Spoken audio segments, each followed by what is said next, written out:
బాబు, ఇది చాలా విశిష్టమైన వ్రతం. నూతనంగా పెళ్లైన దంపతులతో సత్యనారాయణ స్వామి వ్రతం ఎలా జరిపిస్తామో అదేవిధంగా కొత్త జంటతో ఈ దాంపత్య వ్రతం చేయించడం అనేది హరిప్రసాద్ గారి వంశ ఆచారం. ఇది ఈనాటిది కాదు, పూర్వం నుంచి జరుగుతూనే ఉంది. ఈ వ్రతం నిర్వహించినట్లయితే ఎలాంటి దోషాలు ఉన్నా, ఎటువంటి ఇబ్బందులు ఉన్నా సర్వం తొలగిపోయి దంపతులిద్దరూ నిండు నూరేళ్లు సంతోషంగా జీవిస్తారు. దానికి ఉదాహరణ జయలక్ష్మి హరిప్రసాద్ గారి అన్యోన్య దాంపత్యమే.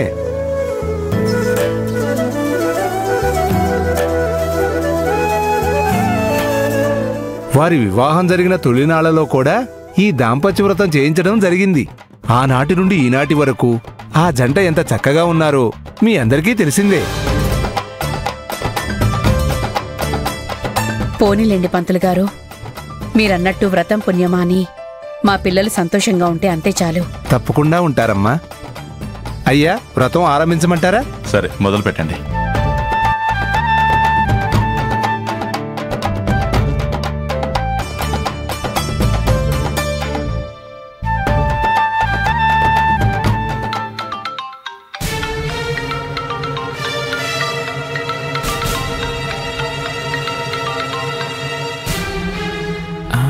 అన్నయ్య ఫోన్ ఎత్తట్లేదు.